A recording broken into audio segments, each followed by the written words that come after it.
Hello friend, welcome to exam oriented. तो देखिए दोस्तों, मैं आ गया हूँ आपके लिए एक और नई वीडियो लेके, जो हिंदी वर्णमाला एमसीक्यूज है राजपाल सिंह की जो बुक से।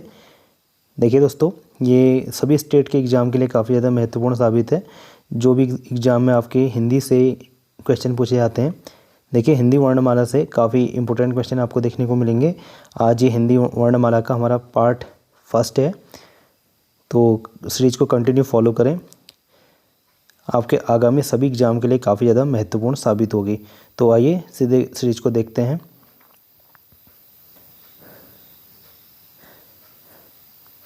तो देखिए दोस्तों, जैसा कि आप सभी लोग जानते हैं कि ये जो सीरीज चल रही है हमारी, जो हिंदी की राजपाल सिंह की जो बुक है, काफ़ी फेमस बुक है और आजकल काफ़ी चर्चाओं में ये बुक रह रही है।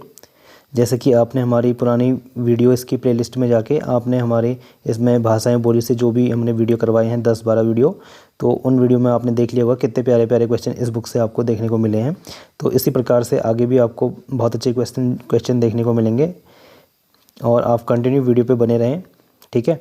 तो आइए सीरीज को स्टार्ट करते हैं। देखिए दोस्तों, ये जो क्वेश्चन दिए गए हैं इसमें वो विभिन्न प्रतियोगी परीक्षाओं में पूछे गए क्वेश्चन हैं। क्वेश्चन के नीचे आपको देखने को मिलेगा कि कौन से एग्ज़ाम में कहाँ के स्टेट में ये क्वेश्चन पूछे गए हैं, तो इनको नोट करते हुए चलिएगा, ठीक है। और हो तो आप स्क्रीनशॉट मार के इनको बार बार रिवाइज कर लीजिएगा जो भी आपको ना आए, ठीक है। तो हमारा फर्स्ट क्वेश्चन है हिंदी वर्णमाला का, निम्नलिखित में से कौन सा वर्ण स्त्रीलिंग नहीं है। तो देखिए दोस्तों, इसमें पूछा गया है कि स्त्रीलिंग नहीं है। देखिए, इससे पहले मैंने आपको एक पार्ट करवाया था हिंदी वर्णमाला के जो इंपॉर्टेंट फैक्ट थे, ताकि आप लोगों को उसमें कोई कन्फ्यूजन ना हो, ठीक है। तो आपको इसमें बताना है निम्नलिखित वर्णों में से कौन स्त्रीलिंग नहीं है। तो आप इसको ईजिली बता सकते हैं अगर आपने मेरी इसकी पुरानी इसका जो पार्ट मैंने फर्स्ट दिया था ना कि इम्पोर्टेंट तथ्य वाला, तो आप उसमें से इसको देख सकते हैं। इससे पहले का पार्ट है वर्णमाला का, तो वहाँ पे मैंने इसको दिया था। तो इसमें मैं आपको बता दूं फिर से। देखिए, इसमें स्त्रीलिंग जो नहीं है आपका, इसमें ऊ स्त्रीलिंग नहीं है, ठीक है। इसमें ई स्त्रीलिंग है और ई बड़ी स्त्रीलिंग है और री जो है आपका, इनमें तीनों स्त्रीलिंग है, मगर इसमें ऊ जो है ये आपका स्त्रीलिंग में नहीं आता। अगले क्वेश्चन पे चलते हैं। निम्नलिखित व्यंजनों में से कौन से व्यंजनों का उच्चारण तालुव्य से होता है। देखिए, इनमें से कौन से जो व्यंजन हैं आपके, उनका उच्चारण आपका तालुव्य से होता है। ये भी मैं आपको पुरानी वीडियो में बता चुका हूँ काफ़ी डिटेल में। तो इसका सही आंसर आपको बताना है। तो कौन सा इसमें व्यंजन है जिसका उच्चारण तालुव्य से होता है। देखिए, क का तो कंठ से होता है, ठीक है। और इसमें ठ का जो होता है, ठ का मूर्धन्य से होता है। और छ का जो होता है इसमें तालुव्य से इसका उच्चारण होता है। देखिए, तालुव्य से उच्चारण होता है चौ, छ, जौ, झौ, ठीक है। इनका उच्चारण आपका तालुव्य से होता है, ठीक है। और णौ भी इसमें इसका भी उच्चारण आपका तालुव्य से होता है। तो इसका सही आंसर है आपका ऑप्शन नंबर सी, इसका राइट आंसर है छ, ठीक है। क्वेश्चन नंबर तीसरा है आपका लुंठित व्यंजन, ठीक है। लुंठित व्यंजन कहलाते हैं आपके। लुंठित व्यंजन जो है आपका, ये आपका क्या कहलाता है, रॉ को जो हमारा, ये लुंठित व्यंजन कहलाता है। ऑप्शन नंबर डी इसका राइट आंसर है। ओष्ठ स्पर्श व्यंजन अल्पप्राण अघोष वर्ण कौन सा है। तो देखिए दोस्तों, ओष्ठ स्पर्श व्यंजन अल्पप्राण अघोष वर्ण कौन सा है, तो इसमें आपको बताना है। 4 ऑप्शन दिए गए हैं। तो ये है आपका ऑप्शन नंबर ए जो है, इसमें पौ जो है आपका ओष्ठ स्पर्श व्यंजन अल्पप्राण और अघोष वर्ण है कहलाता है, ठीक है। ये हमारा ऑप्शन नंबर ए पौ जो है आपका, ये सब कहलाता है, ठीक है। एक ही ध्वनि का दायित्व हो जाने पर वह क्या कहलाती है। तो देखिए दोस्तों, जब एक ही ध्वनि का दायित्व हो जाता है तो वो कहलाती है आपकी, ऑप्शन नंबर 5 का है आपका डी, इसका राइट आंसर है, युग्म कहलाती है, ठीक है। अगले क्वेश्चन पे चलते हैं। यौ किस प्रकार की ध्वनि है। तो देखिए दोस्तों, आपको बताना है कि यौ इसमें किस प्रकार की ध्वनि है। तो इसका ऑप्शन नंबर ए इसका राइट आंसर होगा। यौ जो है आपकी तालव्य ध्वनि के अंतर्गत आती है। देखिए दोस्तों, मैंने आपको पहले पुराने चार्ट में बताया था कि कौन सी ध्वनि के अंतर्गत आती है। तो मैं आपको फिर से आपको पुराने चार्ट में ले जाता हूँ, तो वहाँ पे आपको दिखाता हूँ यौ के साथ कौन कौन से वर्ण आपके आते हैं जो तालव्य के अंतर्गत आते हैं। तो देखिए दोस्तों, इसमें आपको यौ दिख रहा है, यौ, सौ, ण, झौ, जौ, छ, चौ, ई, ये आपके तालव्य के अंतर्गत दिख रहे हैं। और इसी प्रकार से आप देख सकते हैं री, टॉ, ठौ, डॉ, ढौ, णौ, रौ, सौ, ये आपके तालुव्य के अंतर्गत आते हैं। इसमें से स्पेशल है आपका रौ और सौ। ठीक है, इस तरीके से आप इस चार्ट को स्क्रीनशॉट मार के रख लीजिएगा अपने पास, ये आपके लिए काफ़ी ज़्यादा इंपॉर्टेंट रहेगा। देखिए मैं इसको थोड़ा छोटा करके आपको पूरा दिखा देता हूँ। तो ये देखिए, अब इसको आप यहाँ पर से एक स्क्रीनशॉट मार के अपने पास रख लीजिएगा, क्योंकि इसमें जो भी इंपॉर्टेंट है वो आप देख के नोट्स बना लीजिए अपने। ठीक है, और बार बार इसको देखने के बाद आपको ये याद हो जाएंगे। ठीक है, अगला क्वेश्चन है हमारा 7वां, उच्चारण की दृष्टि से वो है। तो देखिए दोस्तों, उच्चारण की दृष्टि से वो का स्थान जो माना जाता है आपका, दंतोष्ठ से वो का उच्चारण स्थान माना जाता है। अगले क्वेश्चन की बात करते हैं। 8वां क्वेश्चन है, हिंदी वर्णमाला में स्वरों की संख्या कितनी है। तो इसमें हिंदी वर्णमाला में स्वरों की संख्या, काफ़ी बेसिक क्वेश्चन है। तो 11 क्वेश्चन इसमें हिंदी वर्णमाला में स्वरों की संख्या होती है। अगले क्वेश्चन पे चलेंगे हम। ए के उच्चारण में डॉट डॉट और डॉट डॉट की सहायता ली जाती है। तो इसमें ए के उच्चारण में ली जाती है आपकी, ऑप्शन नंबर 20 का राइट आंसर है, कंठ और तालव्य की सहायता ली जाती है। ठीक है, अगला क्वेश्चन है हमारा 10वां क्वेश्चन है, चौ वर्ग ध्वनियाँ किस वर्ग में आती है। तो देखिए दोस्तों, जो चौ वर्ग की ध्वनियाँ हैं, चौ, छौ, जौ, झौ, ये जो आपके आते हैं, इनका जो उच्चारण स्थान होता है आपका, तो इनका उच्चारण स्थान है आपका, ऑप्शन नंबर डी इसका राइट आंसर है, तालुव्य के अंतर्गत ये ध्वनियाँ आती है। मैंने आपको बताया था ना, केटीएम दा करके इसकी ट्रिक बताई थी, तो उस ट्रिक से आप देख सकते हैं इनको, तो ये काफ़ी ईजी हो जाते हैं पहचानने के लिए। ठीक है, वर्णमाला का कौन सा अक्षर पुल्लिंग नहीं है। तो इसमें से आपको बताना है कि इसमें से कौन सा अक्षर पुल्लिंग नहीं है, यानी कि पुल्लिंग नहीं है। तो इसमें से ई, छोटी ई और बड़ी ई आपकी, और री जो होती है इसके साथ तीसरा, वो आपके स्त्रीलिंग में आते हैं। ये तीनों पुल्लिंग नहीं होते। तो बाकी जो आपको औ, पौ, चौ, छौ, जौ, झौ, जो भी वर्ण हैं बाकी, इन तीनों को छोड़ के बाकी सब आपके पुल्लिंग के अंतर्गत आते हैं। ठीक है, इसका राइट आंसर ऑप्शन डी होगा, इसमें से पुल्लिंग नहीं बताना है। तो अगला क्वेश्चन है, जिन वर्णों का उच्चारण स्वतंत्र होता है उसे कहते हैं। तो देखिए दोस्तों, जिनका उच्चारण हमारा स्वतंत्र होता है उन्हें कहा जाता है आपका, तो उन्हें कहा जाता है आपका, ऑप्शन नंबर डी, स्वर कहा जाता है। दौ प्लस औ प्लस कौ प्लस सौ प्लस औ क्या होता है, तो इसका आपको मिला के क्या बनेगा। ठीक है, पूरा, तो इसका राइट आंसर होगा आपका ऑप्शन नंबर डी, ये लिखा है आपका, दक्ष लिखा है। ठीक है, तो इसमें ठौ वर्ण का उच्चारण स्थान डॉट डॉट ओ वर्ग में है। तो देखिए दोस्तों, इसका आपको उच्चारण स्थान बताना है कि कौन से वर्ण में आता है, तो इसका बताना है आपको। तो इसका सही आंसर पे हम चलते हैं। तो इसका ऑप्शन नंबर ए इसका सही आंसर है। तो ठौ वर्ण के चौथे वर्ग में आता है। ठीक है, आपको बताना है कि इस तरीके से पूछ रहा है, तो मैं आपको इसको समझा देता हूँ। तो देखिए दोस्तों, इस प्रकार से यहाँ पे वर्णमाला दिखाई गई है। तो इसमें पूछा गया है ठौ वर्ण के उच्चारण पे, तो यहाँ पे से 1, 2, 3, 4, तो देखिए दोस्तों इस स्थान पे आपका आता है। तो इसी प्रकार से आपको जो 25 इस पर से व्यंजन होते हैं, तो इसमें आपको सबका क्रम याद होना चाहिए कि कहाँ पे कौन सा नंबर पे आता है। ठीक है, जैसे इसमें थौ आता है, थौ इसमें दूसरे नंबर पे आता है, दौ इसमें तीसरे नंबर पे आता है, धौ इसमें चौथे नंबर पे आता है। इस तरीके से यहाँ पे से पूछ सकता है, जिस तरीके से क्वेश्चन बनाया हुआ है। ठीक है, तो आई होप आप समझ गए होंगे। तो हम आगे क्वेश्चन पे चलते हैं।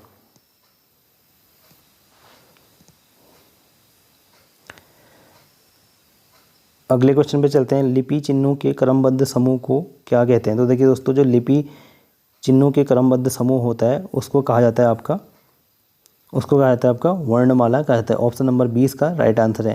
हिंदी भाषा में ह्रस्व स्वरों की संख्या कितनी है। तो देखिए दोस्तों, हिंदी जो भाषा है इसमें ह्रस्व स्वरों की जो संख्या आपकी बताई गई है, इसमें ह्रस्व स्वरों की संख्या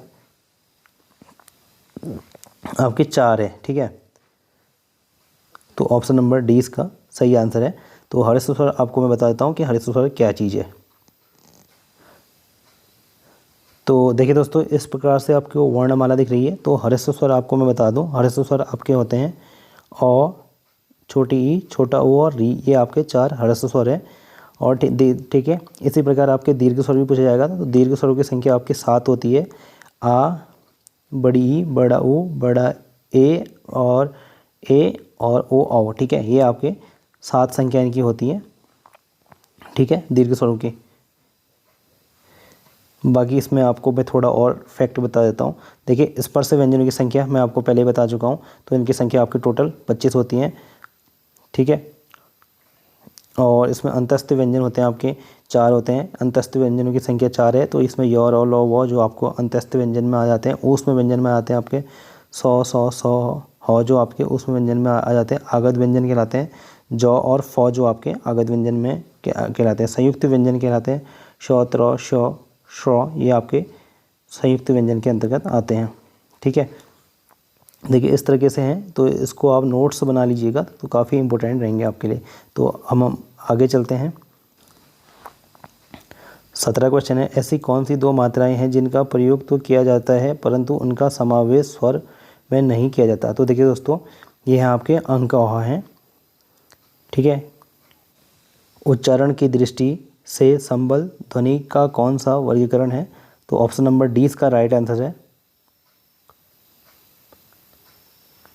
संप्रकृत ध्वनि। ऑप्शन नंबर डी इसका राइट आंसर है। अगले क्वेश्चन पे चलेंगे। ठीक है, किस स्वर के उच्चारण में दीर्घ स्वर से भी अधिक समय लगता है? तो देखिए दोस्तों, कौन सा स्वर है जिसमें दीर्घ स्वर से भी अधिक समय लगता है? तो इसमें आपका लगता है प्लुत स्वर। ऑप्शन नंबर 20 का राइट आंसर है, दीर्घ स्वर से भी इसमें अधिक समय लगता है।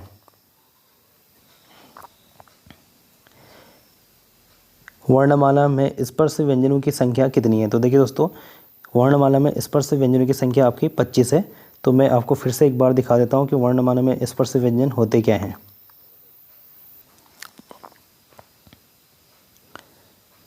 तो देखिए दोस्तों, व्यंजन जो है आपको एक क से आपके प वर्ग तक का ये आपके स्पर्श व्यंजन है। इनकी संख्या जो आपकी टोटल 25 होती है। ठीक है, यहाँ तक 5, 1 2 3 4 5। ठीक है, ये आपके टोटल होते हैं।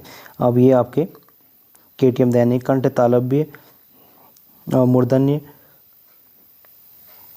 दंत और ओष्ठ। ठीक है, ये आपके केटीएम दा के अंतर्गत आते हैं। और यहाँ पे देखिए स्वरों की संख्या आपकी 11 है और 10 मात्राएं होती हैं आपकी। ठीक है, और अनुस्वार। ठीक है, यहाँ पे अनुस्वार की बात करें अंक आता है और विसर्ग में अह आपके ये आते हैं। ठीक है, अंतस्थ व्यंजन आपके य और ल वो होते हैं, उसमें मैं आपको बता चुका हूँ, संयुक्त में आपको बता चुका हूँ। तो देखिए दोस्तों, इस तरह से इसका कुछ फ्लो चार्ट दिया गया है यहाँ पे, तो इससे आपको काफ़ी हेल्प मिलेगी समझने में। ठीक है, तो आगे चलते हैं। स्वर ए आई का उच्चारण स्थान कौन सा है? तो देखिए दोस्तों, जो स्वर है हमारे ए आई का उच्चारण स्थान पूछा गया है, तो ऑप्शन नंबर इसका ए राइट आंसर है। कंठ और तालव्य से ए आई का उच्चारण स्थान होता है। हिंदी शब्दकोश में क के बाद कौन सा व्यंजन दिखाई देता है? तो देखिए दोस्तों, हिंदी शब्दकोश में क के बाद कौन सा व्यंजन आपका दिखाई देता है? तो इसका राइट आंसर आपका श्र जो है आपका हिंदी शब्दकोश में क के बाद दिखाई देता है। भाषा की सार्थक एवं लघुत्तम इकाई किसे कहा जाता है?